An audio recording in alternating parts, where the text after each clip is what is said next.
करें start class. अभी पढ़ रही है।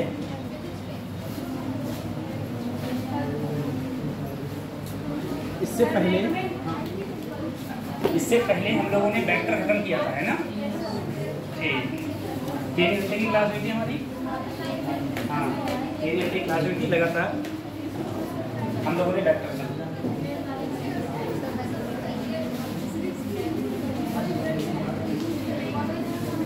आ जाओ।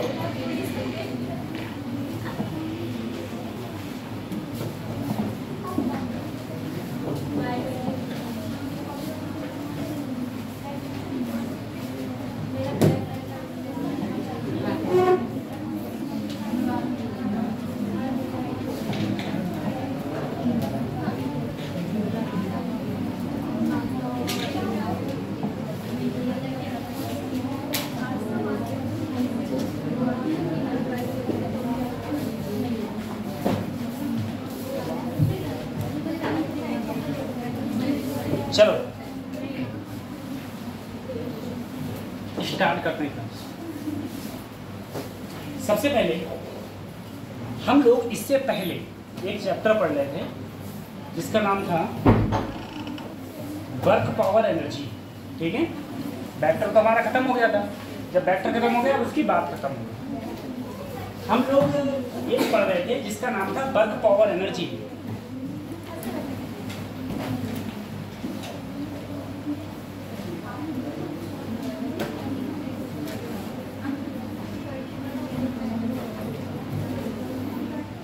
देखो, ये सबसे पहले अगर हम लोग वर्क का फार्मूले की बात करें,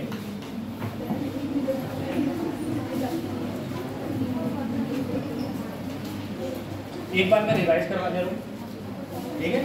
फिर हम लोग बढ़ेंगे तो तुमको ये लगेगा कि हाँ ये हमने अभी पढ़ा है, नहीं तो तुम लोग सब भूल गए होगे, पता नहीं वर्क पावर एनर्जी कितने दिन पहले हम लोगों ने पढ़ा था। ठीक है, सबसे पहले मैं अगर वर्क का फार्मूला बात करूं, कार्य के फार्मूला की बात करूं, कार्य का फार्मूला आगे बताओ तुम लोग। वेक्टर फॉर्म में क्या होता है?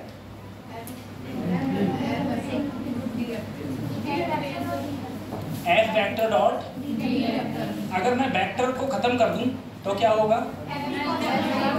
तो हो जाएगा sir F D cos theta. ठीक है, वर्क कब नेगेटिव होता है? आगे बताओ, नेगेटिव कब होगा वर्क? कार्य कब नेगेटिव होता है? तो बताओ आगे, कार्य कब नेगेटिव होता है? पीछे बताओ, कहते पीछे बेंच, कार्य कब नेगेटिव होता है? हैं? जब एंगल 90 से ज्यादा हो, 180 से कम हो या फिर बराबर, ठीक है, तब वर्कडन तुम्हारा नेगेटिव होता है। और जीरो कब होता है? जब वर्कडन 90 डिग्री हो तब तुम्हारा वर्कडन होगा जीरो। ठीक, अच्छा, work done by friction force, work done by friction force. Friction force जानते हो ना तुम लोग? फ्रिक्शन फोर्स, अरे पूरा हमने एनएलएम पढ़ लिया, न्यूटन्स लॉ ऑफ मोशन पढ़ लिया। मुझे बताओ work done by friction force, A option आ जाओ, always positive, B option always negative, C option always zero, D option may be positive और नेगेटिव। सोचो अगर ऐसे ऑप्शन आ जाए तो क्या बोलोगे? Work done by friction force always क्या होगा? हमेशा और हमेशा नेगेटिव होगा। हमेशा और हमेशा क्या होगा? काहे नेगेटिव होगा? मैं बताया था इससे पहले, काहे नेगेटिव होगा? क्योंकि कोई भी चीज अगर दुनिया में जिधर चलेगी फ्रिक्शन फोर्स उसके अपोजिट लगेगा। अगर अपोजिट लगेगा तो कोण कितना होगा? 180 डिग्री। और कोण अगर 180 आ गया तो वर्क डन हमेशा क्या रहेगा? नेगेटिव रहेगा। बात सही है? अच्छा, उसके बाद में work done by viscous force. Viscous force जानते हो तुम लोग? विस्कस फोर्स होता है श्यान बल। श्यान बल का मतलब ये है जैसे कोई चीज अगर गाढ़ी चीज होती है, ठीक है। जैसे तुम्हारा घी है, घी क्या है, गाढ़ा, या पानी है, पानी की तो कोई ना कोई डेंसिटी है। अगर तुम उसके ऊपर से नीचे जाओगे तो नीचे से ऊपर की ओर एक बल लगता है, ठीक है। उस बल को हम लोग बोलते हैं उत्प्लावन बल, हिंदी में बोलते हैं उत्प्लावन बल। और उसमें अगर कोई वस्तु ऊपर से नीचे जा रही होती है, उसके अंदर अगर तो ऊपर से नीचे जा रही है उसके अंदर, तो उसमें लगता है जिसे हम बोलते हैं विस्कस फोर्स या फिर श्यान बल, ठीक है। तो विस्कस फोर्स हमेशा अपोजिट डायरेक्शन में लगता है मोशन के हमेशा अपोजिट डायरेक्शन। तो विस्कस फोर्स के कारण कहेगा तब भी क्या होगा, नेगेटिव। तुमसे कहेगा एयर रेजिस्टेंस मतलब वायु का प्रतिरोध, अगर एयर रेजिस्टेंस के कारण भी कहेगा तब भी हमेशा क्या होगा, हमेशा ध्यान रखना नेगेटिव, तब भी हमेशा क्या होगा, नेगेटिव, ठीक है। तो उसके कारण नेगेटिव होता है। फिर हम लोगों ने बात करी थी, अच्छा ये तो वही हो गया नेगेटिव वाला। फिर हमने इनकी बात करी थी, कुछ मैंने यूनिट्स की बात करी थी। मैंने कहा था हमारी जो वर्क डन की यूनिट होती है वो होती है जूल, और 1 जूल होती है 10⁷ अर्ग, ठीक है। अर्ग कौन सी यूनिट है, CGS, अर्ग CGS, ठीक है। और ग्रेविटेशनल यूनिट क्या थी, kg मीटर, ये मैंने बताया था। और 1 kg मीटर किसके बराबर, 9.8 जूल के बराबर होती है, ठीक है। अच्छा, मैंने यही कहा था कि तुम्हारी इलेक्ट्रॉन वोल्ट भी क्या है, एनर्जी की यूनिट है। लेकिन इलेक्ट्रॉन वोल्ट को अगर तुम जूल में कन्वर्ट करोगे तो 1.6 × 10⁻⁻⁻⁰ 1.6 गुणा 10⁻⁻⁻⁰ से आपको गुणा करना पड़ेगा, ठीक है।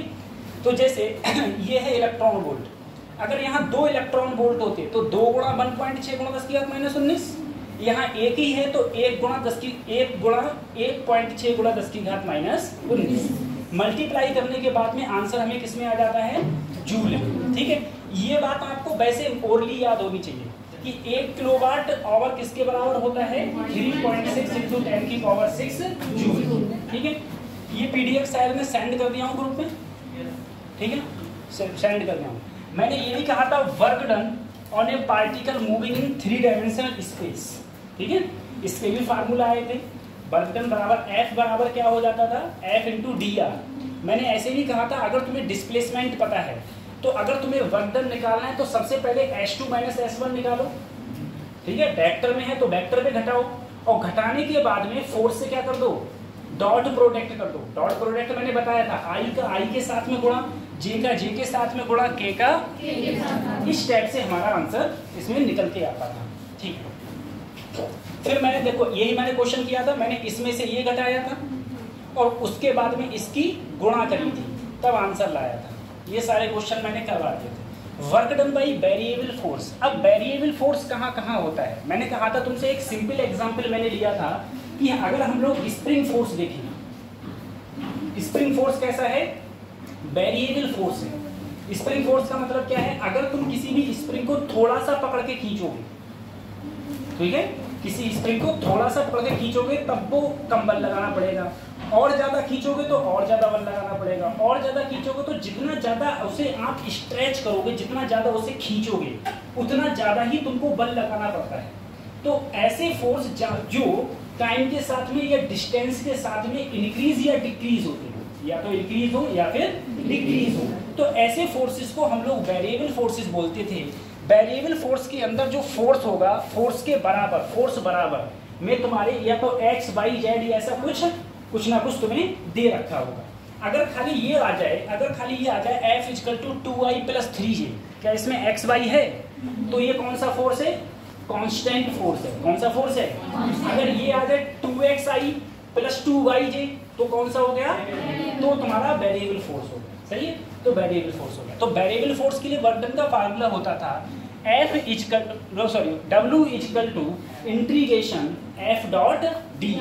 F.dr, ये फार्मूला होता था, ठीक है। ये क्वेश्चंस था, मैंने करवा दिया, ये भी करवा दिए थे सारे, ठीक। ग्राफ बता दिए थे। अब बताओ फोर्स और डिस्प्लेसमेंट का ग्राफ क्या दिखाता है, ग्राफ का एरिया, फोर्स है और एक तरफ डिस्प्लेसमेंट है, तो उसके ग्राफ का एरिया क्या दिखाएगा, एक तरफ फोर्स है एक तरफ डिस्प्लेसमेंट है, तो इसके ग्राफ का जो एरिया होगा, यहाँ एरिया, वो एरिया क्या दिखाएगा, वर्क डन दिखाएगा, एरिया दिखाएगा वर्क डन। ठीक है, याद रखना, मैंने इसमें और भी सारे एग्जाम्पल बताए थे तुम्हें। मैंने एक्सेलरेशन टाइम में भी बताया था क्या दिखाएगा, मैंने वेलोसिटी टाइम में भी बताया था क्या दिखाएगा, मैंने फोर्स और टाइम में भी दिखाया था, फोर्स डिस्प्लेसमेंट है, मैंने फोर्स और टाइम में भी बताया था। फोर्स और टाइम का एरिया क्या दिखाएगा, इम्पल्स दिखाता था। वेलोसिटी टाइम में, वेलोसिटी टाइम के ग्राफ में एरिया क्या दिखाता है, डिस्प्लेसमेंट क्या दिखाता है, एक्सेलरेशन और टाइम में क्या दिखाता है, वेलोसिटी क्या दिखाता था, वेलोसिटी। इससे पहले मैं तुमको सब बताया था इस चीज के बारे में। ठीक है, अब देखो, उसके बाद में ये क्वेश्चंस भी कराया था मैंने। ठीक है, ये क्वेश्चंस कराया था, फिर स्प्रिंग ब्लॉक सिस्टम भी कराया था। ठीक है, कोई भी स्प्रिंग करा दिया था ना, ये स्प्रिंग ब्लॉक सिस्टम करा दिया था। अच्छा देखो कैसे कराया था, कहाँ लिखा हुआ है लोग, अरे अच्छा बैक करके ये है, करा दिए थे। ठीक है, स्प्रिंग ब्लॉक सिस्टम में पोटेंशियल एनर्जी हो जाती है 1/2 kx²। और हाँ, अब मुझे ध्यान आ गया, मैं कराया था, मैंने तुमसे ये कहा था work done by spring, work done by work done by spring. Work done by spring क्या होता है, क्या ये होता है, बताओ, वर्क डन बाई स्प्रिंग क्या ये होगा, तो क्या होगा, माइनस अगले आ जाता है। क्यों, क्योंकि सर अगर मैं किसी भी स्प्रिंग को इधर खींचूंगा तो डिस्प्लेसमेंट इधर, और स्प्रिंग फोर्स कहां लगाता है, अंदर की ओर, तो इन दोनों के बीच में कोण कितना हो गया, 180 हो गया, तो माइनस का 1। मैं कहता हूं work done by applied force.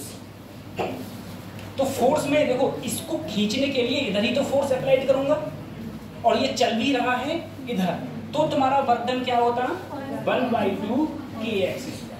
ठीक है, पॉजिटिव और निगेटिव।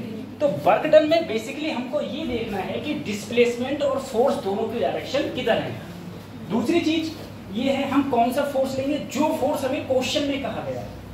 अगर क्वेश्चन में हमसे इस फ्रिक्शन फोर्स कहा गया है तो हम फ्रिक्शन फोर्स लेंगे, फिर क्वेश्चन में हमसे अप्लाइड फोर्स कहा गया है तो हम अप्लाइड फोर्स लेंगे। जो भी फोर्स हमसे कहा गया है हम सिर्फ वो वाला फोर्स लेते हैं, बाकी का मतलब नहीं है।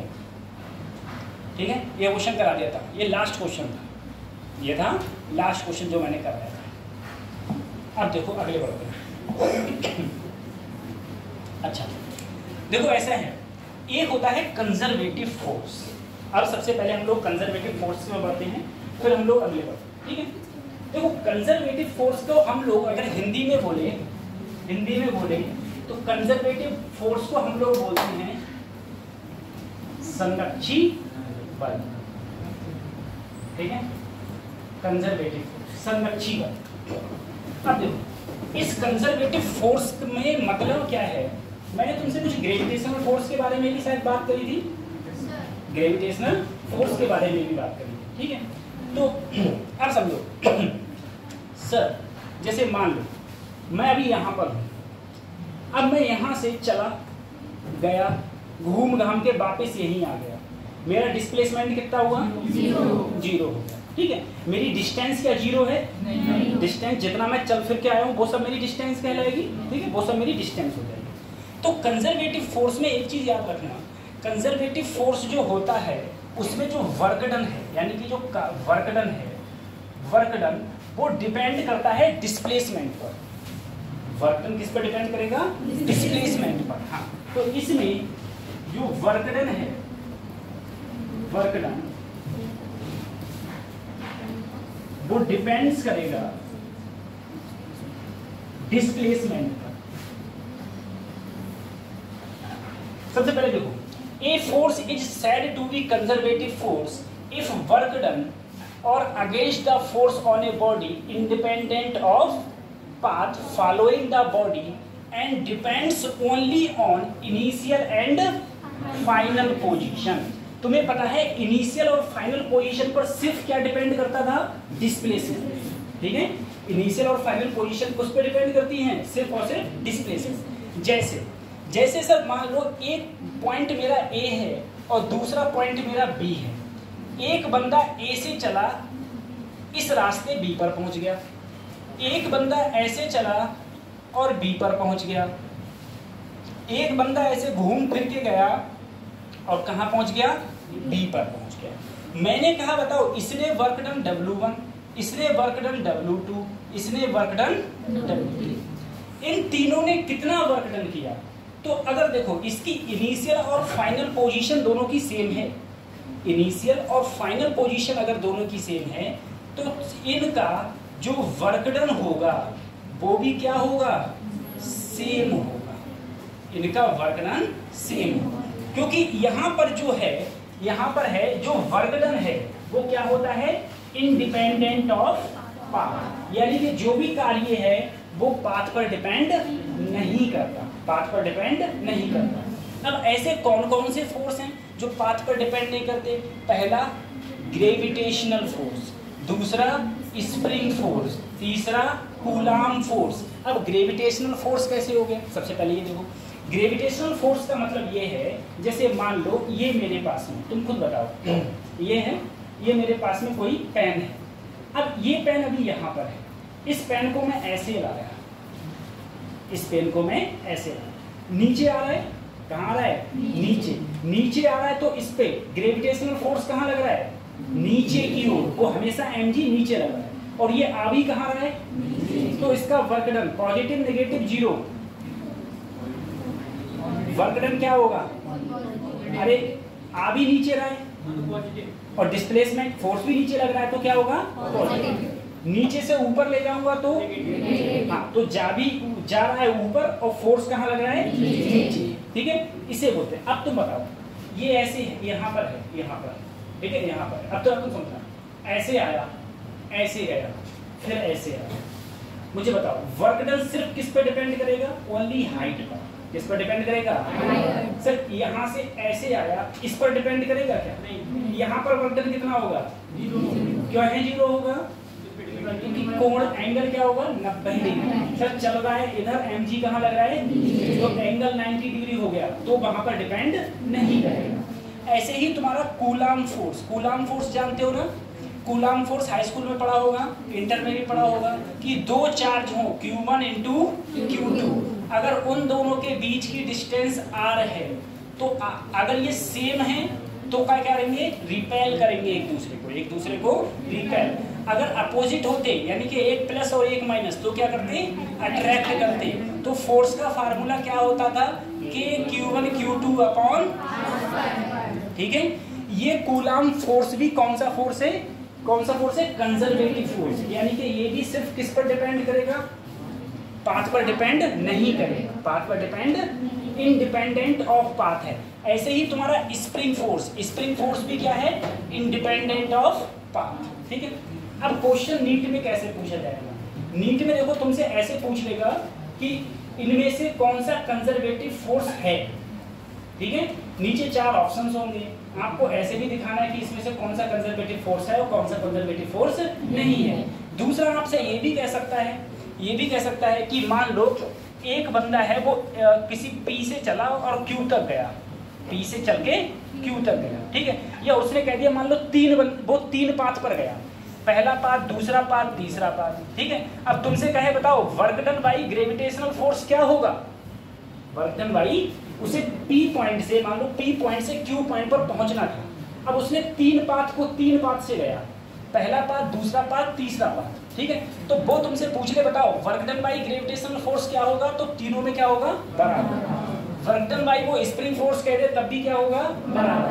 कूलाम कह दे तब भी क्या होगा, बराबर। क्यों, क्योंकि ये सारे फोर्स कौन से हैं, कंजर्वेटिव फोर्स है, और कंजर्वेटिव फोर्स पाथ पर डिपेंड नहीं करता, हाँ, कंजर्वेटिव फोर्स पाथ पे डिपेंड नहीं करते, ठीक है।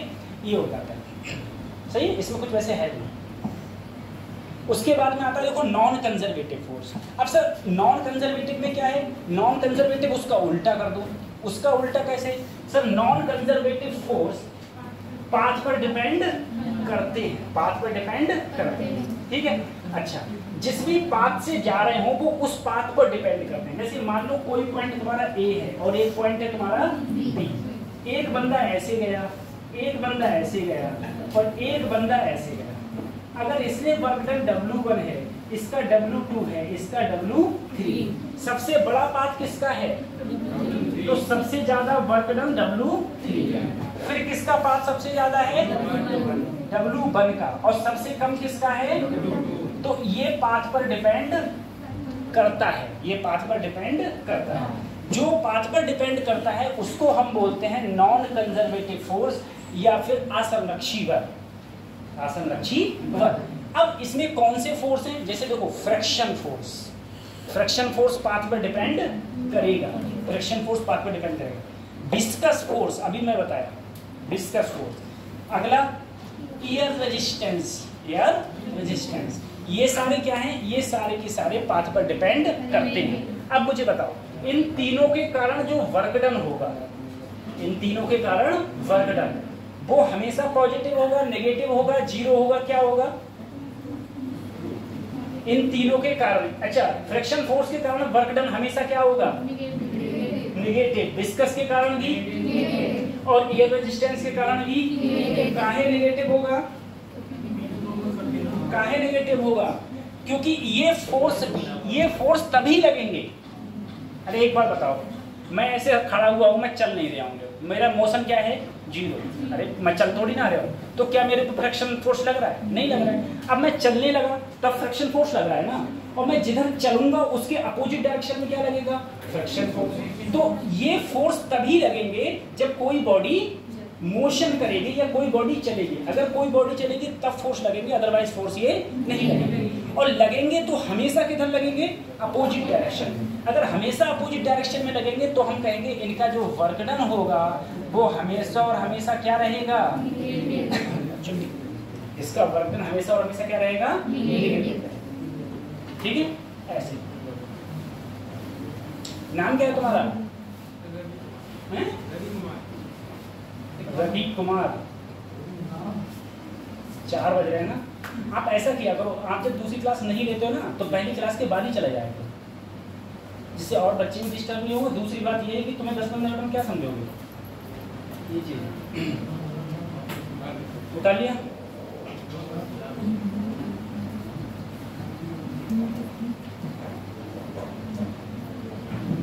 ठीक है, सही है। कंजर्वेटिव फोर्स पाथ पर डिपेंड नहीं करता है, नॉन कंजर्वेटिव पाथ पर डिपेंड करता है।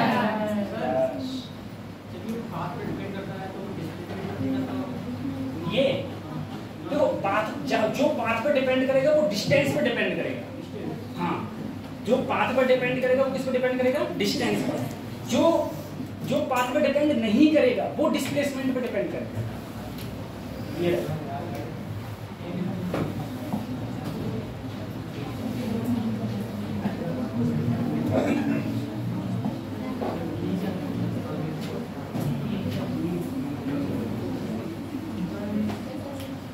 पढ़े? ठीक है, अभी हमने कंजर्वेटिव नॉन कंजर्वेटिव करे थे, ठीक है।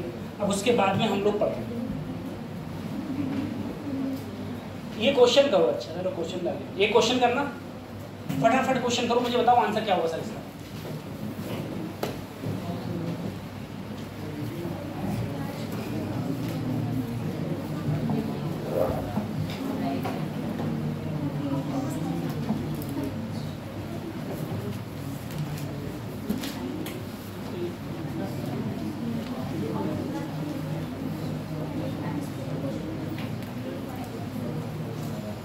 क्वेश्चन मत उतारो, डायरेक्ट आंसर बताओ मुझे लिख के कि हाँ बस देरी कितनी से लगेगी इसमें। क्वेश्चन तो ये भेज दूंगा मैं, आज शाम को भेज दूंगा। एक्चुअली मैं भेज इसलिए नहीं पाता, मुझे याद नहीं रहती है,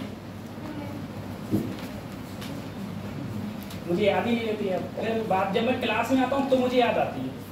अब मैं कभी कभी मैं ये भूल जाता हूँ कौन से बैच में क्या पढ़ाया था, कौन से बैच में क्या नहीं पढ़ाया था। एक तो ये टेंशन रहती है, मैं जितने भी बैचेस पढ़ाता हूँ मेरा किसी बैच में सेम नहीं है, और मैं ना कभी सेम रखता हूँ।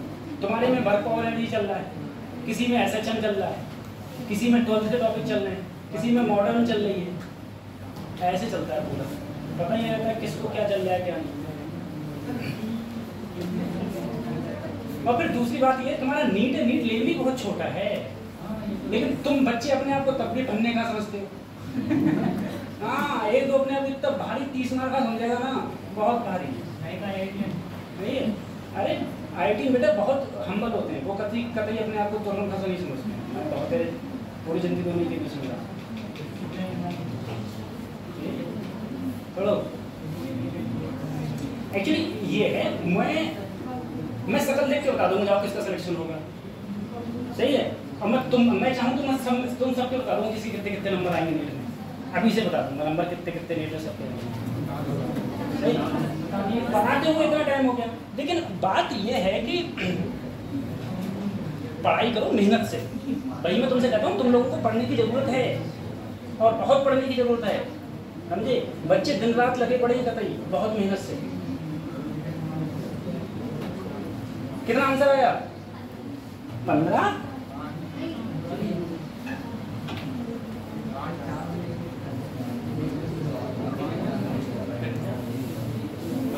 आ गया? 5 आ गया? Yes sir. आ गया 5।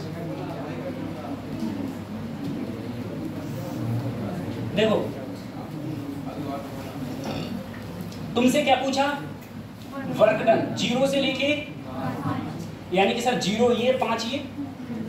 सबसे पहले सर इसका एरिया निकालो।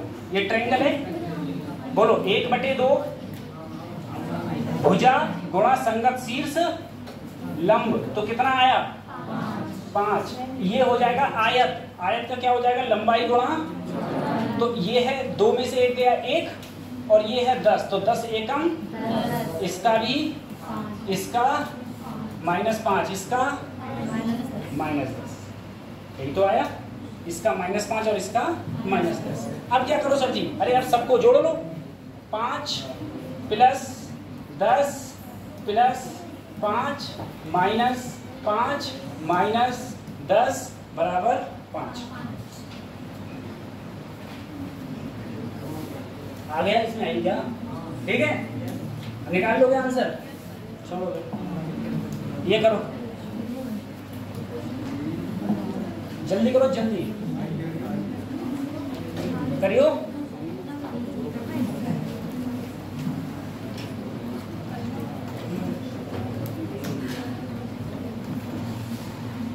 बताओ क्या आंसर आएगा? अगले बढ़ सर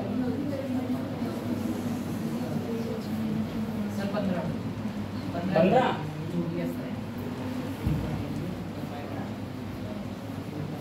और बताओ, एक बच्चे ने बताया 15।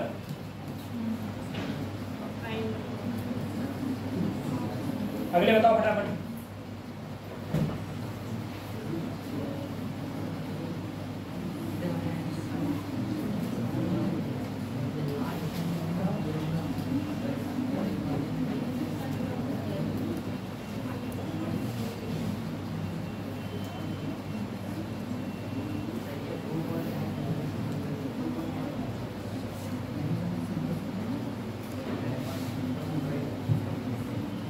अरे बताओ, कोई दूसरा नहीं बताएगा? बताओ, तुम बताओ पीछे। 15 ही आंसर आ रहा। ये इसका कितना आया? 2.5। इसका भी, और इसका, ठीक है, सबको जोड़ लिया। कितना आया? कुछ है ही नहीं। एरिया निकाल लिया। किसको एरिया नहीं निकालना आ रहा है? बताओ, मैं बता दे रहा हूँ। नहीं आ रहा है बेटा? देखो ये क्या बन गया? ये बन गया त्रिभुज। ये क्या है? त्रिभुज का फार्मूला होता है 1/2 आधार गुणा लंब। अब आधार देखो, ये आधार यही तो है। 1 में से 0 गया तो कितना बचा? 1। लंब यहाँ से लेके यहाँ तक, ये तो लंब है, तो लंब कितना दे रखा है? 5। आ गया 2.5। ठीक है, ऐसे यहाँ पर भी आधार कितना हो जाएगा? 4 में से 3 गया 1, और ये क्या हो गया? 5। फिर से कितना आ जाएगा? 2.5। तो इसका भी 2.5, इसका भी 2.5। ये हो गया आयत। और आयत का फार्मूला क्या होता है? लंबाई गुणा चौड़ाई। लंबाई गुणा, तो 3 में से 1 गया, 2 बचे, 2 बचे, और ये कितनी है? 5। यहाँ से यहाँ तक कितनी है? 5। तो ये हो गया चौड़ाई, ये हो गया ऊंचाई, तो 5 दूनी 10, तो उसका 10 आ गया, तीनों को जोड़ दिया। ठीक है,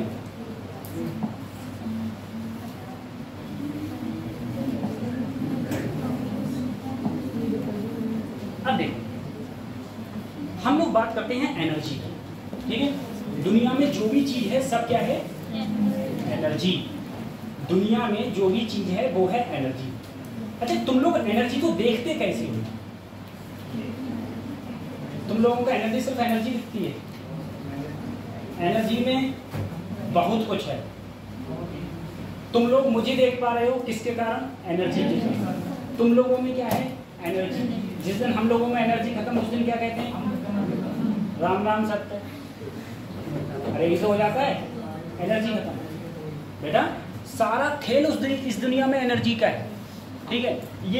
ये तुम्हें व्हाइट बोर्ड दिख रहा है, मैं दिख रहा हूँ, लाल पीली दुनिया दिख रही है, ये सब किसकी है?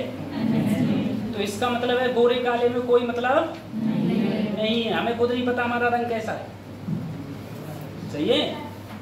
हमें खुद नहीं पता हमारा रंग कैसा है। ये सब एनर्जी। अभी मैं एनर्जी का तुम्हें बहुत विस्तार से बताऊंगा तो तुम्हें ये लगेगा कि वास्तव में ये दुनिया जैसे हम देखते हैं वैसी है नहीं, पूरी अजीब दुनिया है। वो हम पढ़ेंगे तब जब हम मॉडर्न में पढ़ेंगे, ठीक है। E=SC/λ जब मॉडर्न पढ़ते हैं तब पढ़ते हैं। अभी तो हम सिर्फ अपनी सिंपल एनर्जी की बात कर रहे हैं। सर देखो, दो टाइप की हम लोग एनर्जी मानेंगे अभी 11th में। एक होती है काइनेटिक, एक होगी पोटेंशियल। और काइनेटिक पोटेंशियल दोनों को मिला दोगे तो तुम्हारी कौन सी एनर्जी बन जाएगी? टोटल एनर्जी बन जाएगी। Kinetic plus potential. पोटेंशियल मतलब स्थितिज ऊर्जा, गतिज ऊर्जा, दोनों को मिला के क्या बन जाती है? कुल ऊर्जा। अगर मैं एनर्जी की बात करूं तो एनर्जी में जैसे मैंने सबसे पहले तुमसे कहा काइनेटिक एनर्जी, ठीक है। काइनेटिक एनर्जी सारे बच्चे जानते हैं सर, गतिज ऊर्जा का फार्मूला ही 1/2 mv² होता है। सभी जानते हो तुम काइनेटिक एनर्जी का फार्मूला क्या होता है? 1/2 mv²। अगर सर काइनेटिक एनर्जी, अच्छा एक रिलेशन और है, रिलेशन है काइनेटिक एनर्जी एंड मोमेंटम। ये तो सबको पता है, ठीक है। Relation between kinetic energy and momentum. Momentum होता है P। अब देखो जरा सोचो, काइनेटिक एनर्जी क्या होती है? 1/2 mv। अगर मैं नीचे m से गुणा करूं तो ऊपर भी m से, भैया जितना नीचे गुणा करूंगा उतना ही ऊपर। तो नीचे m से गुणा करूं तो अगर ऊपर m से गुणा करूंगा तो mm क्या हो जाएगा? m²। हम लोग जानते हैं मोमेंटम का फार्मूला होता है P=mv। अगर मैं इसका दोनों साइड स्क्वायर कर दूं तो क्या ये भी m² b² बन जाएगा? तो अगर मैं यहाँ देखूं काइनेटिक एनर्जी का फार्मूला हो जाएगा 1/2 m²। b² की जगह मैंने क्या रख दिया? p²। तो अगर मैं p² को लिखूं तो तिरछी गुणा करूंगा तो 2m इंटू काइनेटिक या p बराबर √2m काइनेटिक एनर्जी। ये वाला जो फार्मूला है ना, ये जब तुम मॉडर्न फिजिक्स पढ़ोगे तब भी पीछा करेगा। मॉडर्न फिजिक्स पढ़ोगे तब भी ये तुम्हारा फार्मूला काम आएगा कि मोमेंटम और काइनेटिक एनर्जी में क्या रिलेशन होता है? P=√2m इंटू काइनेटिक एनर्जी, ठीक है। ये तुम्हारा, हाँ ये है तुम्हारा काइनेटिक एनर्जी, ये काइनेटिक एनर्जी। फिर इसकी अगली बात करते हैं।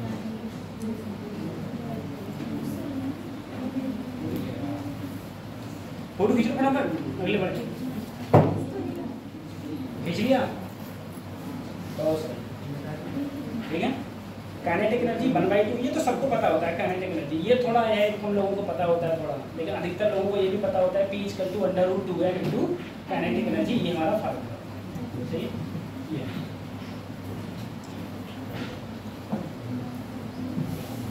अगला है work energy theorem. Work energy theorem. अब एक बात समझो, तुमने कभी वाटर स्लाइड अगर देखी होंगी, मूवीज में देखी होंगी, जैसे हाँ वाटर पार्क में जो होती हैं, उसमें अगर कोई बंदा ऊपर है, ऊपर से फिसलता है, नीचे आता है आता है आता है, और जब कतई नीचे आता है तो रुक जाता है। नीचे आता है तो क्या हो जाता है? रुक जाता है। सर समझ में नहीं आया कैसे रुक जाता है? तुमने क्या किया, तुम देखो तुम्हारे यहाँ जैसे यही मेरे पास ये फर्श है, ये मेरे पास फर्श है। अब इस फर्श पर अगर मैं किसी चीज को नीचे यहाँ से वेलोसिटी दूं और वेलोसिटी देके फिसला दूं, फिसल लूंगा, तो वो फिसलती फिसलती जाएगी, कुछ दूर जाके वो क्यों रुकी भैया? फ्रिक्शन के कारण। किसके कारण? फ्रिक्शन के कारण। लेकिन फ्रिक्शन क्या होता है? फोर्स। फ्रिक्शन क्या है? लेकिन मैंने क्या दी? एनर्जी। मैंने क्या दी? एनर्जी। और फोर्स में अंतर होता है, धरती आसमान का अंतर होता है। अरे एनर्जी एनर्जी है, फोर्स फोर्स है, बात सही है। देखो फिर क्या हुआ, जब मैंने उसे फिसलाया तो फ्रिक्शन के कारण फोर्स कहाँ लगा? आगे, और वो चली, फोर्स फ्रिक्शन फोर्स लगा पीछे और चली वो आगे।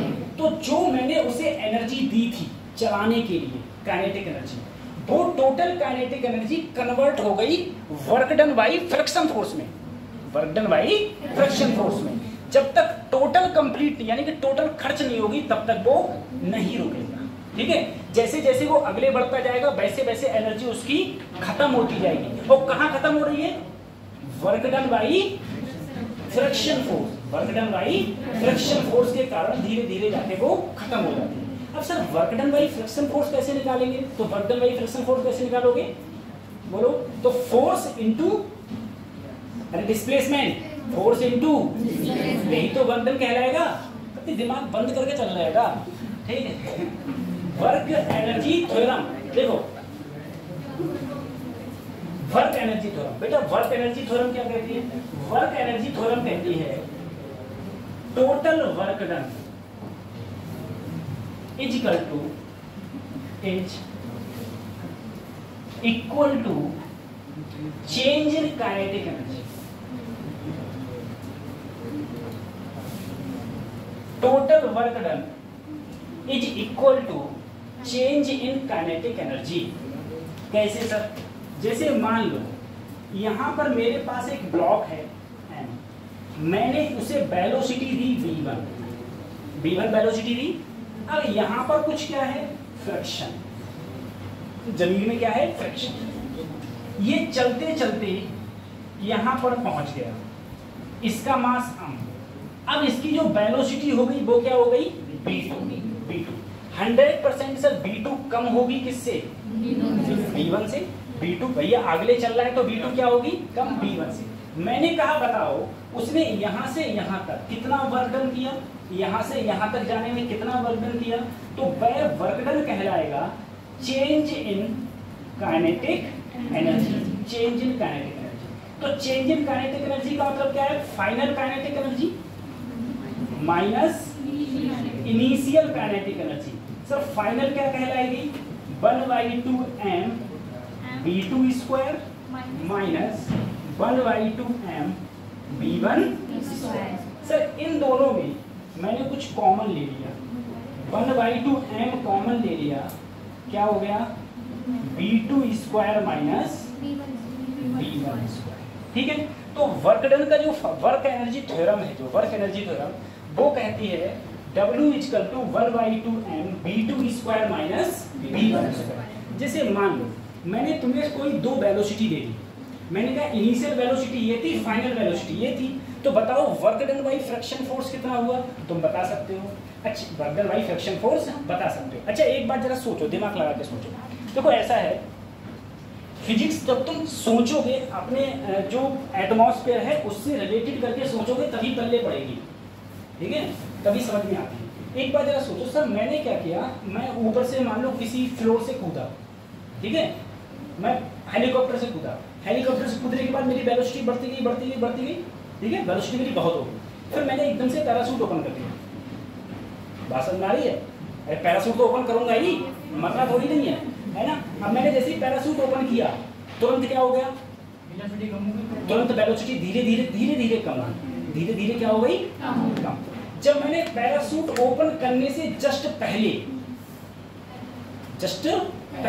मेरी वेलोसिटी v1 है, ये मेरी वेलोसिटी पैराशूट ओपन करने से जस्ट पहले 200 किलोमीटर पर आवर है मान लो। जैसे ही मैंने पैराशूट खोल दिया, खोलने के 5 सेकंड बाद, 10 सेकंड बाद, 20 सेकंड बाद, जो तुम समझो, वो मेरी हो गई 50 किलोमीटर पर आवर। अब मैं कहूँ किसने कार्य किया? पैराशूट ने। किसने कार्य किया? मेरी वेलोसिटी किसने कम करी? Air resistance. एयर पैराशूट में क्या हवा भरी होती है क्या? पैराशूट कभी देखा है क्या? अरे पैराग्लाइडिंग नहीं करी है, पैराग्लाइडिंग नहीं करी लोगों ने। तभी तो हम कह रहे हैं पढ़ लिख लो तभी करना। हाँ सही है, अपने पैसे से पापा के पैसे करने को नहीं मिलेगी, और सबसे ज्यादा मजा बाप का ही पैसा खर्च करने में आता है। नहीं हाँ, अपना पैसा खर्च करो तो बहुत दिक्कत होती है। तो ऐसे समझो, तो हवा ने मेरी वेलोसिटी क्या कर दी? कम कर दी। तो अगर मैं कहूंगा work done by air resistance कितना हुआ, तो मेरा मास इनटू फाइनल वेलोसिटी का स्क्वायर माइनस इनिशियल वेलोसिटी का, जो आंसर आएगा किस में आ जाएगा? जूल। बात समझ आ रही है? अब मैंने कहा कोई चीज, कोई ब्लॉक है, वो मैंने जमीन पर ऐसे फेंका, जमीन पर फेंका, initial velocity v1, final velocity मैं कहूं work done by friction force, work done by friction force. क्या करोगे? 1/2m v2 स्क्वायर माइनस, तो ये कौन सा वर्क डन आया? Work done by friction force. कौन सा आया भाई? फ्रिक्शन के कारण ही तो उसकी एनर्जी कम हो रही है, तो वो कहलाएगा work done by friction force. ठीक है, आइए उतार लिया था, उतार लिया।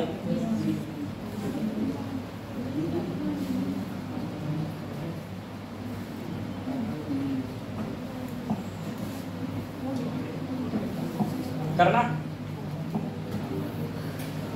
फटाफट।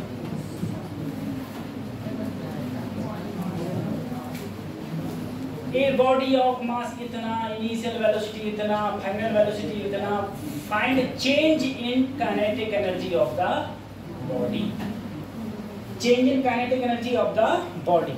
जल्दी से, सबसे पहले एम तुम्हें पता है, एम कितना है? 0.8 kg। सभी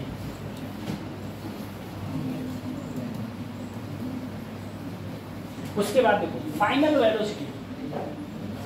सर वेलोसिटी फाइनल, बेटा इसका मॉड निकाल लो, इसका क्या निकाल लो? मॉड।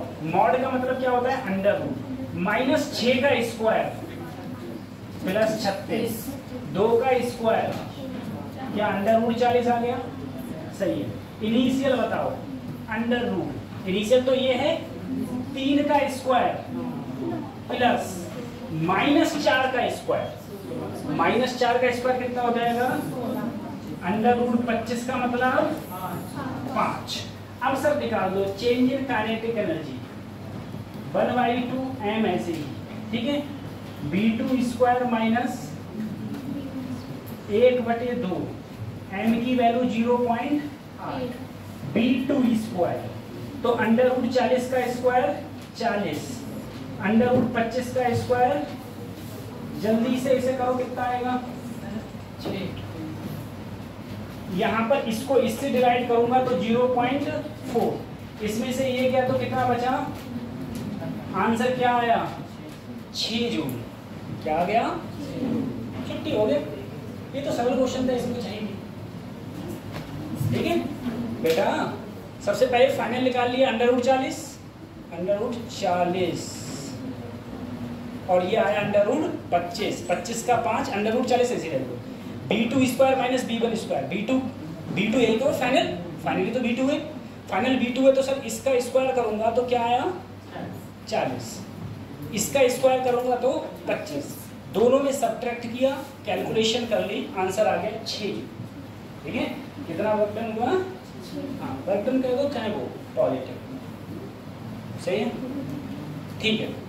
अच्छा, मैं देखूंगा तुम लोग कैसे समझ पा रहे हो। मुझे एक बात बता दो, इस क्वेश्चन में मेरी एक बात समझ में नहीं आ रही है। सर इस क्वेश्चन में वर्क डन पॉजिटिव आया, इसका मतलब क्या है? इस क्वेश्चन में वर्क डन मेरा क्या आया, इसका मतलब क्या है? वर्क डन अगर पॉजिटिव आया है तो इसका मतलब है जिधर वो बॉडी चल रही है फोर्स भी उधर ही लग रहा है, फोर्स भी या फिर 90 डिग्री से कम और 0 के बराबर उसके बीच में लग रहा होगा। हमारी तभी तो पॉजिटिव है। अगर यहाँ पर नेगेटिव आता है इसका मतलब ये है कि जो भी फोर्स लग रहा है वो 90 से ज्यादा 180 के बराबर या उसके बीच में लग रहा है, या फिर उसके बीच में लग रहा है। ठीक है, ये मतलब होता है। चलो ये करो।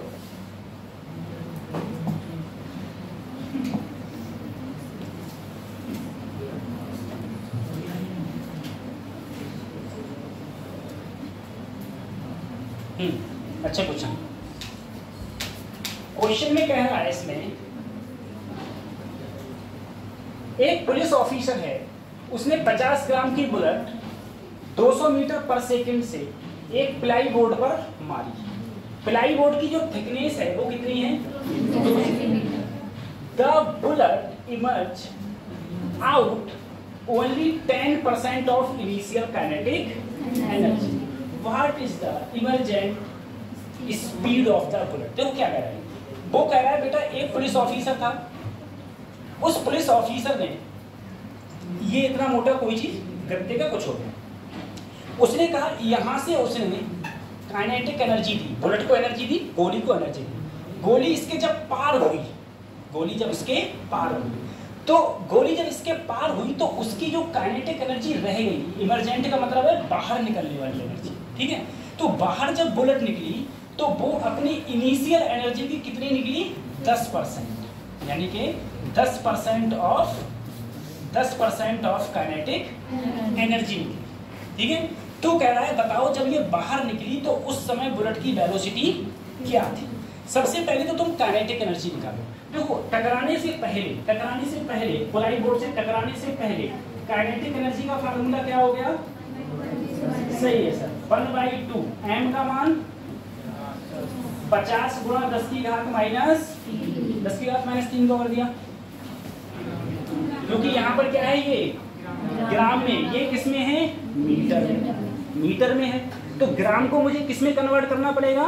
किलोग्राम, ठीक है। बी स्क्वायर का मतलब क्या हो गया? 200 का स्क्वायर। यहाँ काटा तो 25 गुणा 10 की घात माइनस 3,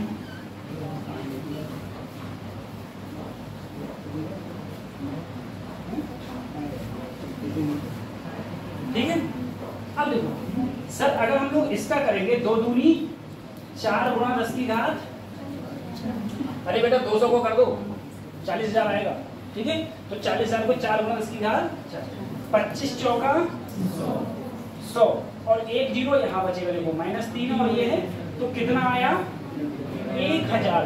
कितना आया? अब देखो यानी कि जो भी मेरे पास में बुलेट थी, बंदूक की जो बुलेट थी, वो कितनी एनर्जी से इसकी तरफ आ रही थी? 1000 जूल से। लेकिन जब बाहर निकली तो बाहर उसकी जो एनर्जी है वो 1000 की कितनी रह गई? 10%। अब 1000 का 10% कैसे निकालेंगे? ये देखो 1000 का 10%, तो 1000 गुणा 10% का मतलब क्या हो गया? 100। 2 जीरो से 2 जीरो तो कितना बचा? इसका मतलब है जब ये बाहर निकली तो किससे निकली? 100 जूल से। 100 जूल से निकली। अगर बाहर निकलने वाली एनर्जी 100 जूल है तो वेलोसिटी क्या होगी? तो सर जी 1/2, एनर्जी कितनी है? 100 जूल। मास कितना था? 50 ग्राम। 50 इंटू 20। 50 से काटो, 2 बचा, 2 दूनी 4 बराबर 10 की घात -3 इंटू, तो बी स्क्वायर कितना आएगा बेटा? 4। ये जाएगा नीचे। जब ये नीचे जाएगा तो नीचे जाके -10 की घात -3 और ऊपर जाके 10 की घात +3, यानी कि कितना आ जाएगा? 4। यानी कि वेलोसिटी आएगी सर √4000 मीटर प्रति सेकंड, ठीक है। √4000 मीटर प्रति सेकंड। अगर सर √4000 का तुम अंडर रूट करोगे तो लगभग आंसर 63 पॉइंट कुछ आ जाएगा, देख लेना मोबाइल से। √4000 लगभग 63 पॉइंट कुछ आ जाएगा।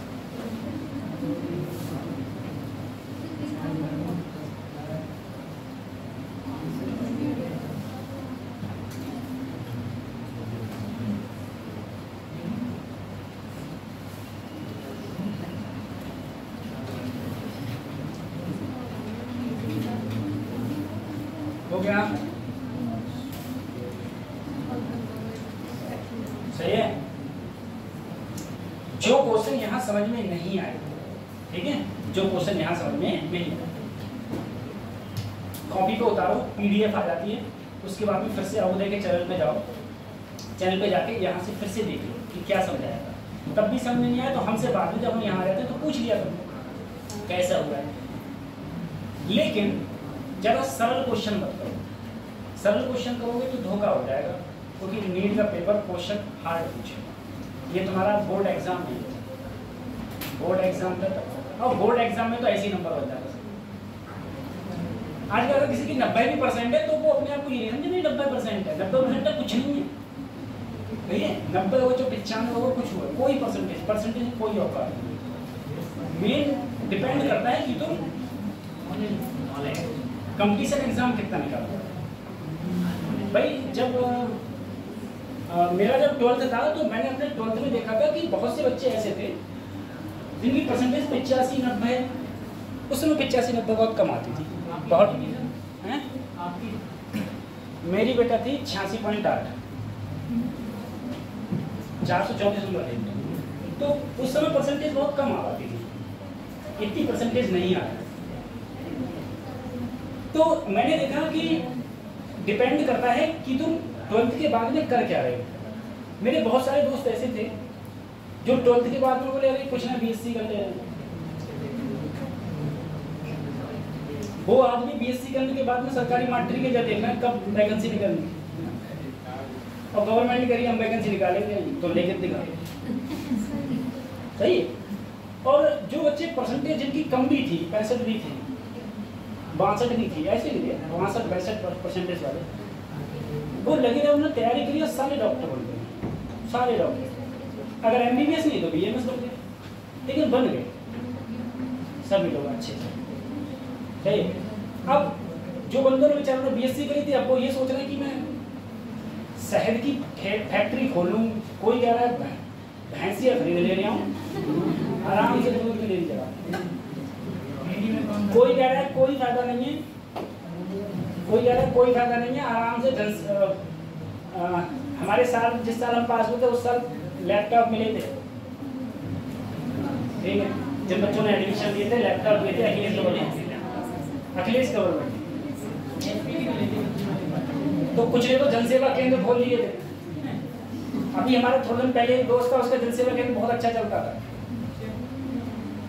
फिर क्या हुआ, रात में वो सोया, सवेरे उठा तो पूरा जनसेवा केंद्र गायब।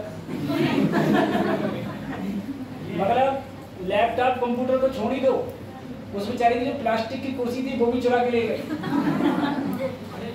पूरा का पूरा सेटअप उठा के ले गए उसका। वो कह रहा है अगले दिन कि हमारा जनसेवा केंद्र चुर गया। तो मैंने कहा भाई चुराना ही है, वो तुम्हारी गलत फहमी है।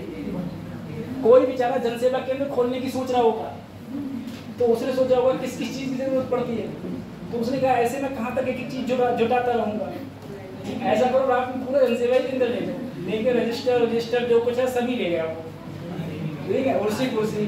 तो मैंने कहा अब उसके पास में पूरा साधन हो गया, अब उसे जरूरत नहीं पड़ेगी बार बार ले लेगी ये चीज, ठीक। तो हम लोग क्या बनेंगे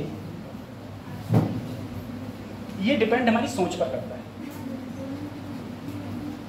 ये डिपेंड हमारे थिंकिंग पर करता है कि हम लोगों को क्या बनना है और किस उसी हिसाब से हम लोगों को मेहनत चाहिए होता है, उसी हिसाब से मेहनत, ठीक है। तुम में से कितने बच्चे हैं जो रात के 2 बजे तक पढ़ते हो?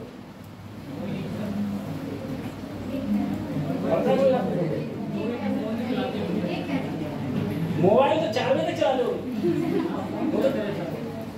अब तो चलो एक काम गवर्नमेंट ने अच्छा किया, थोड़ा रेट बढ़ा दिए उसके, जिससे कि अब बच्चे 1.5 GB वाला ना करा के 1 GB वाला कराते हैं। अब कुछ तो महानुभाव ऐसे होंगे आस पड़ोस में उनके वाईफाई होगा, वो कह रहे हैं बस ये चलता रहे, बस अपना वाईफाई चलता है भाई। कुछ के फोन 5G होंगे तो वो कहते होंगे हमारा में तो जियो अनलिमिटेड चल रहा है, जियो अनलिमिटेड चल रहा है ना, अभी चल रहा है। चलो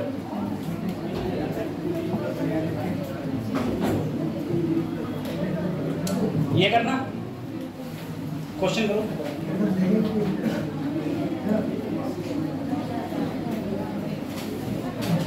ये क्वेश्चन सबसे पहले देखो क्वेश्चन कह क्या रहा है।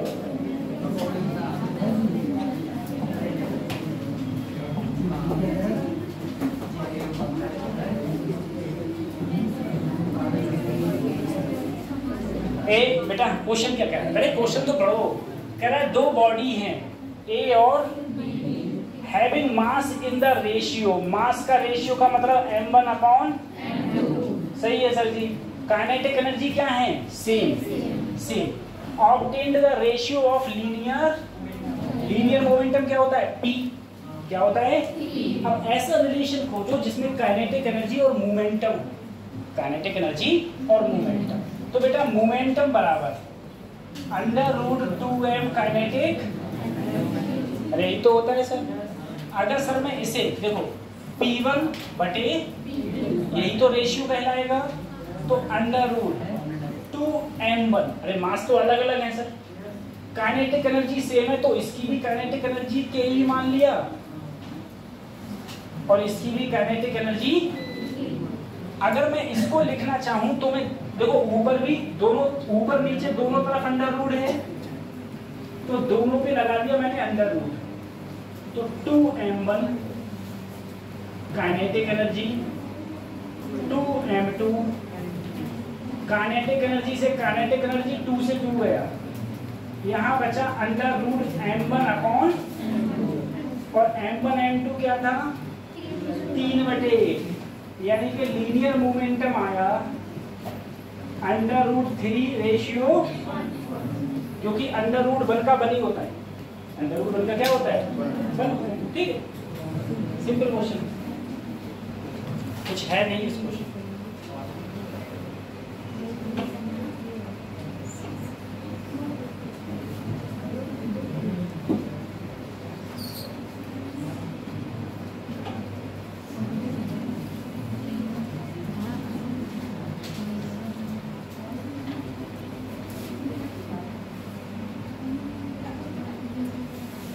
तुम्हारे अगर कोई छोटे भाई बहन हो,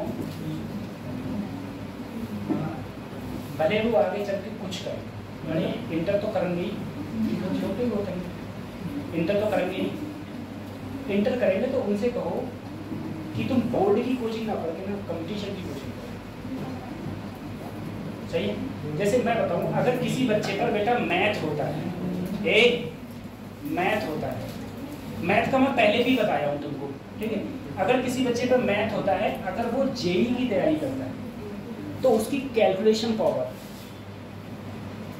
पावर आम बच्चे से कम 5 टाइम्स बेटर होती है, 5 गुनी बेहतर होती है। जो 12वीं का बच्चा जो सिर्फ 12वीं की बोर्ड की कोचिंग कर रहा है और जो बंदा IIT की कोचिंग कर रहा है, तो उसकी कैलकुलेशन के पावर में 5 टाइम्स बेटर होती है। कैलकुलेशन पावर, थिंकिंग पावर भी उसी हिसाब से बेटर होती है, सब चीज़।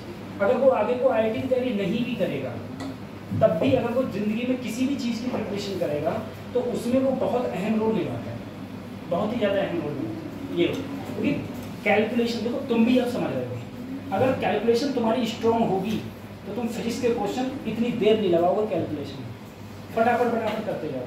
ठीक है? अब मान लो जैसे ये क्वेश्चन नीट में आता, अब जरा सोचो, मैं तुम्हें बता रहा हूँ, अभी तो मैंने तुम्हें ये क्वेश्चन बता दिया, अगर ये क्वेश्चन नीट में आता क्या तुम इसको ऐसे लिखते? इतना नहीं लिखा जाता है। जितना कम पेपर वर्क करोगे, जितना कम पेपर पर लिखोगे, उतने टाइम की बचत होगी, और जितना टाइम की बचत होगी उतना सिलेक्शन का रेशियो बढ़ता है, उतना ज़्यादा सिलेक्शन का रेशियो बढ़ता है। जैसे ही तुम इसे देखते, तुम देखते रेशियो किसका पूछ रहा है? लीनियर मोमेंटम का। तुरंत तुम्हें फार्मूला याद आता है, ये लिखते नहीं, मन में तुरंत स्ट्राइक करता है ये। जैसे ही तुमसे कहता काइनेटिक एनर्जी क्या है? सेम। काइनेटिक एनर्जी क्या है? सेम। और तुमसे क्या पूछा है यहाँ पर? रेशियो। तो जो सेम होता है उसे खत्म कर देते हैं, उसे कर देते हैं खत्म। ठीक है? और जो कांस्टेंट होता है उसको भी खत्म करते हैं। जैसे यहाँ पर कांस्टेंट क्या है? 2। इसको भी खत्म किया और इसको भी खत्म किया, तो तुम क्या लिखते? P1/P2 बराबर √m1/m2, और डायरेक्ट m1/m2 की जगह क्या रखते? उसके बाद में ऑप्शन पर टिक लगाते √3 रेशियो। मतलब नीट में सिर्फ तुम्हें इतना लिखते बस, बाकी ये सब ज्यादा नहीं करते। ये कब आता? ये तब आता है जब तुम प्रैक्टिस करते हो। अब मैं तुमको अगर डायरेक्ट यहाँ से यही बता देता तो तुम्हारे 4 फुट ऊपर से निकल जाता कि चल क्या रहा है ये। ठीक है।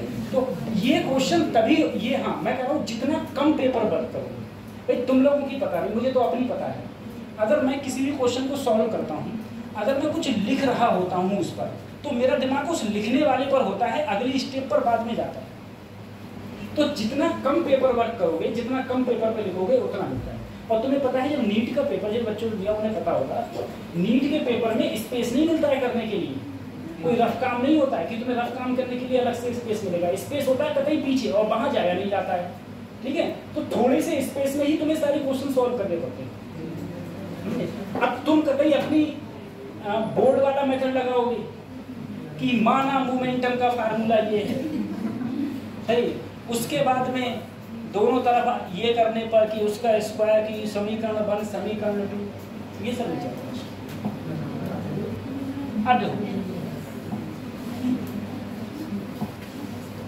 अब हम बात कर रहे हैं सर पोटेंशियल एनर्जी। देखो पोटेंशियल एनर्जी और काइनेटिक एनर्जी में ये है, पोटेंशियल एनर्जी दिखती नहीं है, होती है। काइनेटिक एनर्जी दिखती है। जैसे कोई मोटरसाइकिल अगले से आ रही है, एक गाड़ी तेज आ रही है, एक गाड़ी धीमे आ रही है, तो तुम बोलोगे जो तेज आ रही है उसकी काइनेटिक एनर्जी क्या है, ज्यादा, धीरे आ रही है उसकी काइनेटिक एनर्जी क्या है, यही तो है। अब मान लो तुम एक गली में गए, अब किसी गली में या किसी दूसरे के मोहल्ले में तुमने किसी बच्चे से लड़ाई कर ली, तुम्हें पता है उसका पोटेंशियल कितना है, तुम्हें पता है उसका पोटेंशियल, पोटेंशियल मतलब वो तो एक आवाज मारेगा पूरा मोहल्ले इकट्ठे होकर तुम्हें कूद के चला जाएगा, नहीं है, चाहे तुम कितने ही खनी क्यों ना हुए। तो पोटेंशियल पता नहीं चलता है। पोटेंशियल का मतलब होता है अंदर छुपा हुआ। जैसे मान लो अभी ये पंखे चल रहे हैं, ये पंखे चल रहे हैं, ये कुछ ना कुछ क्या है, ऊंचाई पर। अगर ये ऊंचाई पर है तो ये कौन सा पोटेंशियल है, ग्रेविटेशनल पोटेंशियल। अब मान लो एक पंखा टूट के गिर जाए, तो वो पोटेंशियल एनर्जी कन्वर्ट किसमें होगी, काइनेटिक एनर्जी। तो जो उससे तुम्हारी खोपड़ियाँ फूटेगी तो तुम्हें पता चलेगा कि सर इसकी पोटेंशियल एनर्जी कितनी थी, जो हमारी काइनेटिक एनर्जी में बदल के तुम्हें पता चले। तो पोटेंशियल एनर्जी को बेसिकली हम लोग देख नहीं पाते। पोटेंशियल एनर्जी वैसे तो सर कई टाइप्स की होती है। पहली जो पोटेंशियल एनर्जी अगर मैं दिखाऊं तुम्हें, वो है ग्रेविटेशनल पोटेंशियल एनर्जी, ठीक है। दूसरी है स्प्रिंग पोटेंशियल एनर्जी, ठीक है। तीसरी है इलास्टिक पोटेंशियल एनर्जी। चौथी है इलेक्ट्रिक पोटेंशियल एनर्जी, ठीक है। ये और भी टाइप है पोटेंशियल एनर्जी के, ये मेन टाइप है। सर ग्रेविटेशनल पोटेंशियल एनर्जी का मतलब ये है कि अगर कोई बॉडी, ये मेरे पास ग्राउंड है, ये क्या है, ग्राउंड है। अगर ग्राउंड से कोई भी बॉडी h हाइट ऊपर है, h हाइट ऊपर, तो उसकी जो पोटेंशियल एनर्जी है वो है mg, ठीक है। जो उसकी पोटेंशियल एनर्जी, हाँ, तो उसकी जो पोटेंशियल एनर्जी है वो होगी mg h, ठीक है। जितनी ज्यादा हाइट पर होगी पोटेंशियल एनर्जी उतनी ज्यादा होगी, पोटेंशियल एनर्जी ज्यादा। देखो ये स्प्रिंग पोटेंशियल एनर्जी क्या होती है, मान लो मेरे पास एक स्प्रिंग है, यहां पर एक मास है m, इस मास को मैंने पकड़ के खींचा, पकड़ के मान लो किसी भी स्प्रिंग, पहले स्प्रिंग इतना है, मैंने पकड़ के उसे खींच के ऐसे रखा हुआ हूं, वो अंदर जाने की कोशिश कर रहा है, क्यों, क्योंकि अंदर क्या लग रहा है, फोर्स। तो मेरे खींचने पर जो मैंने कार्य किया, जो मैंने वर्क डन किया, वो उस स्प्रिंग के अंदर पोटेंशियल एनर्जी के रूप में सेव हो गया, पोटेंशियल एनर्जी के रूप में सेव हो गया। तो स्प्रिंग की जो पोटेंशियल एनर्जी होती है वो होती है 1/2 kx स्क्वायर, 1/2 kx स्क्वायर, ठीक है, स्प्रिंग की पोटेंशियल एनर्जी। अच्छा, स्प्रिंग पोटेंशियल एनर्जी ही तुम्हारी इलास्टिक में पहुंच जाएगी, यही इसमें पहुंच जाएगी। इलास्टिक का मतलब क्या होता है बेटा, खिंचाव ही होता है, ठीक है। इलास्टिक का मतलब खिंचाव। एक कोई और पोटेंशियल एनर्जी रह रही है, ग्रेविटेशनल थी, ये थी, स्प्रिंग थी, एक कोई और रह रही है, कौन सी हो सकती है, पता नहीं, चलो याद आगे बता दें सर। देखो इलेक्ट्रिक पोटेंशियल एनर्जी क्या होती है, दो charge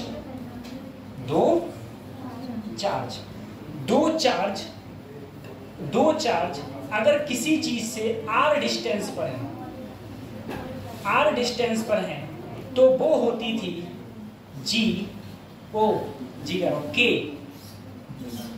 K Q1 Q2 upon R square नहीं R, ठीक है R, ठीक। ये होती थी तुम्हारी इलास्टिक पोटेंशियल एनर्जी, ठीक। तो gravitational potential energy, spring potential energy और इलास्टिक पोटेंशियल एनर्जी, ठीक। ये पोटेंशियल, हाँ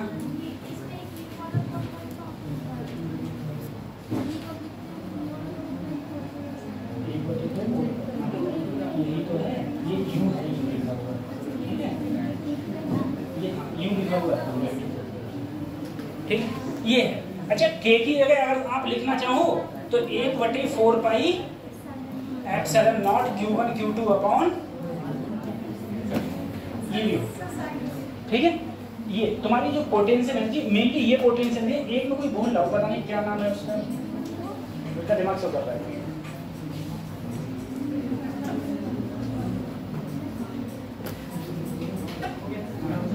बता दिया सर। पोटेंशियल एनर्जी की यूनिट क्या होगी,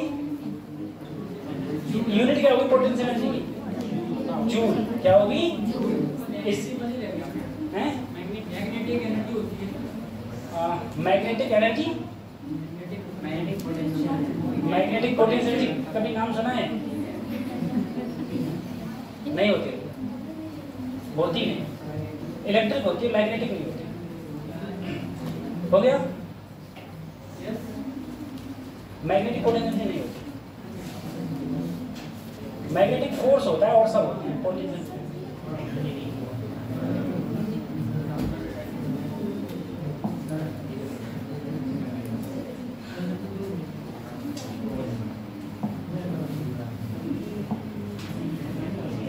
क्वेश्चन करना।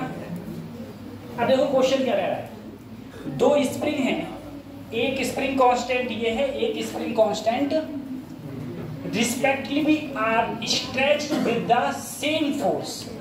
दोनों एक समान फोर्स से खींचे गए, तुम्हें रेशियो बताना है उनकी पोटेंशियल। अब देखो मैंने कहा मेरे पास में दो स्प्रिंग है, एक साइकिल का स्प्रिंग है और एक साइकिल का स्प्रिंग है, दूसरा ट्रेन का मरवा लो एक मोटरसाइकिल का स्प्रिंग, ठीक है।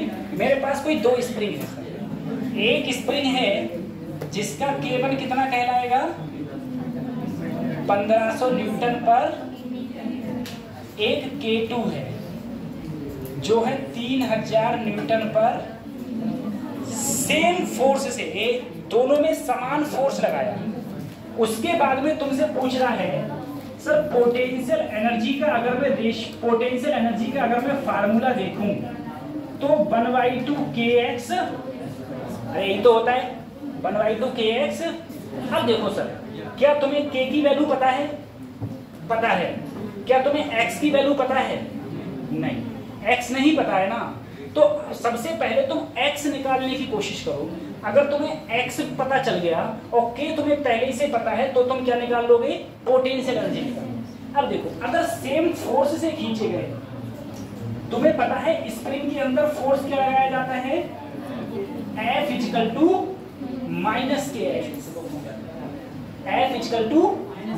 -kx। अब देखो अगर फोर्स समान लगे हैं इसका मतलब ये है सर, यहाँ पर मैंने माना K1 और यहाँ पर क्या माना x, ठीक है, K1 x। सर दूसरे वाले का भी फोर्स क्या है? समान है, तो K2 माइनस से माइनस कट गया, K1 ऐसे ही नीचे आया K2, तो उधर क्या बचा? x2 अपॉन, यही तो आया। अब सर अगर मैं रेशियो देखूंगा तो U1/U2, सबसे पहले बताओ 1/2 मैंने तुमसे कहा था रेशियो में सबसे पहले क्या खत्म करना, रेशियो सबसे पहले क्या खत्म करना, कांस्टेंट, और जो सेम हो, और जो सेम हो। मुझे बताओ क्या के सेम है? नहीं, अलग अलग है। सेम क्या था? फोर्स। क्या इसमें कहीं फोर्स आ रहा है? फोर्स नहीं आ रहा है तो कुछ खत्म, लेकिन 1/2 खत्म हो जाएगा। क्यों? क्योंकि ये क्या है, कांस्टेंट है। तो मैंने कहा रेशियो में सबसे पहले क्या करना, कांस्टेंट खत्म करना। कांस्टेंट खत्म किया तो क्या बचा बेटा, K1, और साथ में क्या बचा, x1 का होल स्क्वायर। नीचे क्या बचा, K2, और यहाँ क्या बचा सर, K1 अपॉन, इसको लिख लूंगा मैं x1 बटे x2 का होल स्क्वायर, पूरे का होल स्क्वायर लिख लिया। अब देखो सर K1 बटे K2, अब यहाँ देखो x1 बटे x2 कितना है, x1 बटे x2, x1 बटे x2, तो क्या आ जाएगा K2 बटे, देखो x1 बटे x2 का मतलब क्या हो गया, K2 अपॉन K1। तो यहाँ आ गया K2 अपॉन K1 का, यहाँ से कट जाएगा और तुम्हारी पोटेंशियल एनर्जी बचेगी K2 अपॉन, काट तो हो गई ना, देखो K2 का स्क्वायर K1 का स्क्वायर कट जाएगा। अब सर K2 अपॉन K1 कितना है, K2 कितना है तुम्हारा 3000 और K1, तो आंसर आ गया 2:1, 3000-1500, आंसर क्या आ गया 2:, ऐसे होगा।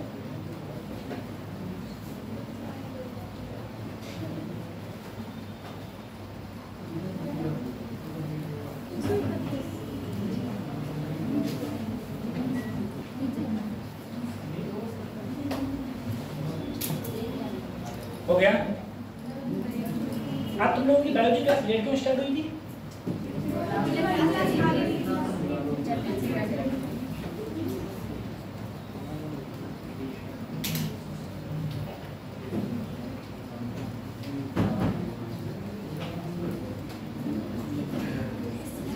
बता दिया।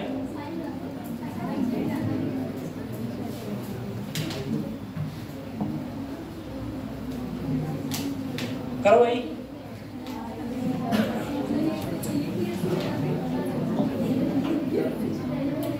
दिमाग दौड़ाओ फटाफट। सबसे पहले क्वेश्चन क्या कह रहा है, पहले क्वेश्चन समझो।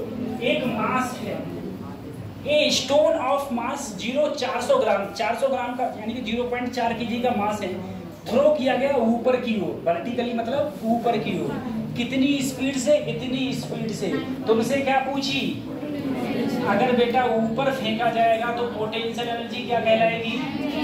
तो सबसे पहले तो हाइट निकालो। क्या निकालो? हाइट। कि कितने, देखो m तुम्हें पता है, g तुम्हें पता है 9.8 होता है, h तुम्हें निकालना है। अगर h पता चल जाए तब तो हो जाएगा, h पता चल जाए तब हो जाएगा, ठीक है। अब तुम तीनों बताओ h कैसे निकालो सर? इसमें मैंने किसी चीज को ऊपर देखा है, वर्टिकली ऊपर, h कैसे निकालो इस क्वेश्चन में? मोशन की इक्वेशन पता है? कौन सी क्लास में हो? बहुत अच्छे। अब तो बताओ मोशन की इक्वेशन बताओ। चारों हैं? 3 पढ़ी है, मेरी क्लास पढ़े थे हैं? नहीं पढ़े थे, मतलब चारों बताइए। 3 पढ़ी थी, तीसरी बताओ। दूसरी, पहली। अब बताओ इसमें कौन से लगाऊं? तुम्हें दिया क्या है? इनिशियल स्पीड दी है, ऊपर जाता हूं तो g किसका होता है? अरे एक्सेलरेशन माइनस g तो होता है। एक्सेलरेशन क्या होता है? Minus g। और कह रहा है कि मैक्सिमम हाइट पर जाएगा, यहां से जाके जहां तक रुक जाएगा, ठीक है। अब कितनी हाइट पर जाके तो फाइनल वेलोसिटी क्या हो जाएगी? 0। तो तुम कौन सी इक्वेशन लगाओगे? थर्ड वाली। कौन सी लगाएंगे? अरे b² बराबर u² प्लस 2a। अब सर ऊपर जा रहा हूं तो फाइनल वेलोसिटी इनिशियल कितनी दी हुई है? ऊपर जा रहा हूं तो माइनस का 2, जी की वैल्यू कितनी हाइट गया h। इससे अगर इधर लाऊंगा, इस चीज को इधर लाऊंगा तो h बराबर 9.8 गुणा 9.8, अरे स्क्वायर है, और नीचे 2 गुणा 9 कट जाएगा, क्या बचेगा 4. यही तो बचा। देखो h की वैल्यू क्या आई 4 है। अब उठा के अगर तुमसे पोटेंशियल एनर्जी पूछी है, m का वैल्यू ये, g का वैल्यू ये, h का वैल्यू ये, निकाल लो, आंसर किस में आएगा? आंसर किस में आएगा? ए।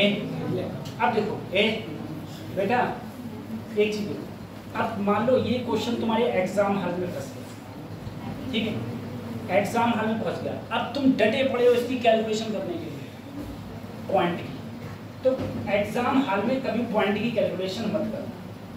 पॉइंट की कैलकुलेशन करोगे टाइम खा जाएगा, और टाइम खाने का मतलब है तुम्हारा सिलेक्शन खा रहा है। अगर किसी क्वेश्चन में तुम जितना टाइम बचा सकते हो उतना टाइम बचाओ, अगर तुमने टाइम नहीं बचाया तो समझो तुम्हारा सिलेक्शन खा जा रहा है। नीट में 26 लाख में से कम से कम मैं कह रहा हूँ 20 लाख बच्चे, 20 लाख नहीं 16-17 लाख बच्चे ऐसे मान लो जिन्हें टाइम का मैनेजमेंट ही नहीं आता है, और वही बात खा जाते हैं। तुमने बहुत सारे बच्चे ऐसे देखे होंगे जो तुम कह रहे होगे 5 साल तैयारी करते होगे, 6 साल तैयारी करते होगे, 8 साल तैयारी करते होगे, सिलेक्शन नहीं हो रहा है। सिलेक्शन क्यों नहीं हो रहा है? वो कभी टाइम को मैनेजमेंट ही नहीं कर पाए। उनसे तुम फार्मूला पूछियो वो सब बता देंगे, उनसे तुम एनसीईआरटी पूछियो सब बता देंगे। अरे जब तुम्हें सब आता है तो तुम्हारा सिलेक्शन क्यों नहीं हो रहा है? क्योंकि तुम कभी टाइम को मैनेज नहीं कर पाए। ठीक है, मतलब मेरे कहने का मतलब है कि वो 180 मिनट में वो सारे क्वेश्चन अटेम्प्ट ही नहीं कर पाते। जब नहीं कर पाते तो सिलेक्शन नहीं होता। अब देखो जैसे ये है, अब सर मुझे ये करना है, मैं तो जानता हूँ अच्छी तरीके से कि मेरे नीचे 4 ऑप्शन लिखे हुए होंगे, मेरे नीचे 4 ऑप्शन लिखे हुए हैं। मैं जो गुणा भाग कर रहा हूँ उसे मतलब दुनियादारी को नहीं है, मुझे सिर्फ मतलब है मेरे करेक्ट स्टेटमेंट में मुझे करेक्ट टिक करने का, ठीक है, या करेक्ट गुल्ला भरने का। मेरे को सिर्फ इतना मतलब होता है करेक्ट गुल्ला भरने का। अब तुम लोग देखो क्या करोगे, तुम लोग कैलकुलेशन को सिंप्लीफाई करने के लिए क्या किया करो, ये पॉइंट पॉइंट वाली चीजें हटा दिया करो। ठीक है, यहाँ 4 ऑप्शन होंगे 1 2 3 4। अब देखो तुमने अगर इसमें पॉइंट 1 बढ़ाया, इसे लिखा 5, इसे क्या माना, और इसे माना 0.5, और इसे माना 10। 9.8 है, इसे क्या माना 10। 10 पंजे 50 की इससे गुणा करी तो आंसर क्या आया? जो आंसर 25 के आसपास है उसी को टिक करो। ठीक है, करेक्ट 25 तो नहीं होगा, लेकिन जो 25 के आसपास है उसको क्या कर दो, टिक। अब तुम कहोगे सर नीट क्या करेगा? नीट ऐसे करेगा, नीट ऐसे आंसर लाएगा, बोल कौन रहा है यार, कहाँ से नीट ऐसे आंसर लाएगा 25.01, 24.094। नहीं, ऐसे नीट कभी आंसर नहीं देगा। नीट हमेशा आंसर कैसे देगा? 20 दे दिया, 25 दे दिया, 28 दे दिया, 30 दे दिया, ऐसे देगा। ठीक है, तो तुम्हें देखना पड़ेगा, या उसने कह दिया 24.8 या 24 पॉइंट ये, तो तुम्हें ये देखना पड़ेगा तो 25 के पास कौन सा आंसर है? 24.8 है तो 24.8 ठीक। भाई अगर तुम पॉइंट्स में जाओगे, पॉइंट की कैलकुलेशन करोगे तो टाइम खा जाओगे, और टाइम खा जाओगे तो सिलेक्शन खा जाओगे। ये चीज मैंने पढ़ा, सही। तो अभी ऐसे बहुत कैलकुलेशन आएंगी, मैं सब में तुम्हें यही बताऊंगा। ठीक है, सब में यही कि पॉइंट हटाओ, गुणा भाग करो और फटाफट लगाओ। कितनी बड़ी गुणा भाग हुआ सब ऐसे हो जाता है सर। अभी क्लास ओवर नहीं हुई। अब देखो चेंज इन पोटेंशियल एनर्जी। बेटा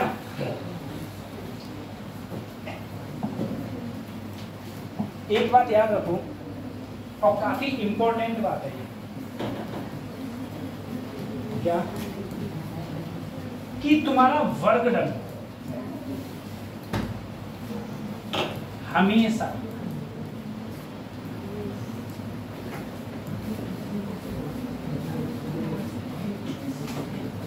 पोटेंशियल एनर्जी से नेगेटिव होगा। वर्क डन हमेशा और हमेशा पोटेंशियल एनर्जी से क्या होगा? नेगेटिव। जैसे अगर वर्क डन क्या है? W, तो पोटेंशियल एनर्जी क्या होगी? माइनस, ठीक है। नेगेटिव होगा और क्या होगा, इक्वल होगा, इक्वल होगा, इक्वल ए। अब तुम बताओ, तुम चारों बताओ। मैंने यहां पर, मेरे पास में कोई चीज है, मैंने इसे यहां से यहां उठाया, कितना वर्क डन किया, पॉजिटिव नेगेटिव, वर्क डन क्यों, नीचे एनर्जी डिस्प्लेसमेंट नेगेटिव हो गया, कितना नेगेटिव हो गया, तो एमजी फोर्स नीचे लग रहा है और डिस्प्लेसमेंट क्या है, एच, तो माइनस का एमजी एच, माइनस का समझ में आ गया। अब मैं कहूँ बताओ, यहां से ये ऊपर चलेगी, इसकी पोटेंशियल एनर्जी कितनी है, एमजी एच, कितनी है, तो पोटेंशियल एनर्जी और वर्क डन दोनों एक दूसरे के अपोजिट है। मेरा वर्क डन क्या आया, माइनस एमजीएच, पोटेंशियल एनर्जी क्या है, प्लस एमजीएच, दोनों इक्वल भी रहेंगे और हमेशा क्या रहेंगे, अपोजिट। तो वर्क डन और पोटेंशियल एनर्जी ऑलवेज इक्वल रहेंगे और क्या रहेंगे, हमेशा अपोजिट। अपोजिट का मतलब है अगर एक पॉजिटिव है तो दूसरा क्या रहेगा, ठीक है सर। सर अगर मैं यहाँ से u की वैल्यू लूँ तो मैं चाहूँ तो माइनस w कर लूँ, भाई मैं माइनस से गुणा करूँ तो ये वाला माइनस हो जाएगा, ये क्या हो जाएगा, प्लस। तो चाहूँ तो मैं सर ऐसे लिखूँ, चाहूँ तो मैं ऐसे लिखूँ। मुझे बताओ, मैंने कहीं एक दिन वर्क डन का फार्मूला कहीं ये देखा था, एफ डॉट डी। अगर डी आर तब लगता है जब पोटेंशियल एनर्जी क्या हो, छोटी सी, ठीक है, ये भी छोटा, ये भी सब क्या हो गए, छोटे। अगर मैं यहाँ से फोर्स लूंगा तो फोर्स लूंगा तो सर जी ये डी आर नीचे जाएगा, तो ये हो जाएगा minus d u upon f equal to minus d u upon. अब देखो सर डी आर अगर मैं इसे लिखना चाहूँ तो मैं इसे ऐसे भी लिख सकता हूँ, माइनस बाहर किया d u upon d x i, d u upon d y j, d u upon d z k, ये मेरा फोर्स। अब सर ये पोटेंशियल एनर्जी तुमने इस फॉर्म में क्यों लिख दी, अब ये मैंने पोटेंशियल एनर्जी लिख दी, ये एक्स में, ये वाई में और ये एक्स वाई जेड, इनके रूप में मैंने पोटेंशियल एनर्जी लिख दी। अगर तुम डिफरेंशिएशन कर दोगे एक्स के रिस्पेक्ट में, डिफरेंशिएशन कर दोगे वाई के रिस्पेक्ट में, डिफरेंशिएशन कर दोगे जेड के रिस्पेक्ट में, ठीक है, और अगले माइनस से गुणा कर दोगे तो वो किसे इंडिकेट करेगा, फोर्स को, ठीक है। तो पहली चीज क्या याद रखोगे कि वर्क डन पोटेंशियल एनर्जी हमेशा एक दूसरे के अपोजिट होते हैं, एक पॉजिटिव तो एक नेगेटिव, और इक्वल होते हैं और हमेशा इक्वल होते हैं। दूसरा सर एफ का फार्मूला, फोर्स का formula minus d you over D R, यानी कि सर ऐसा है अगर मैं पोटेंशियल एनर्जी का आर के रिस्पेक्ट में डिफरेंशिएशन कर दूं, क्या कर दूं, डिफरेंशिएशन, अवकलन कर दूं, तो मुझे फोर्स मिल जाता है, तो मुझे मिल जाता है फोर्स। तो ये मेरा आ गया, ये फोर्स का फार्मूला हो गया, f equal to minus d u upon d x i plus d u upon d y j plus d u upon d z k, ठीक है। और ये रिलेशन पे क्वेश्चंस पूछे गए हैं, ये भी इंपॉर्टेंट है, इस पर भी क्वेश्चंस काफी मात्रा में पूछे गए प्रीवियस ईयर से, ठीक है। ये रहे, हाँ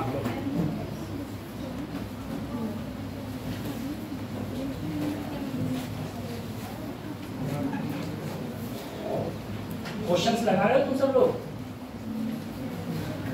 जैसे ही समझ आई जैसे कब से चलेगी कब से नहीं चलेगी।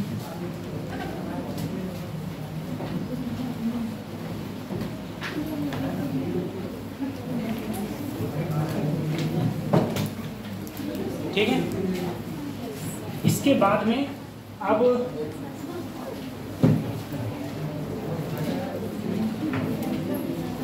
इसके बाद में हमारी क्लास होगी कल, ठीक है,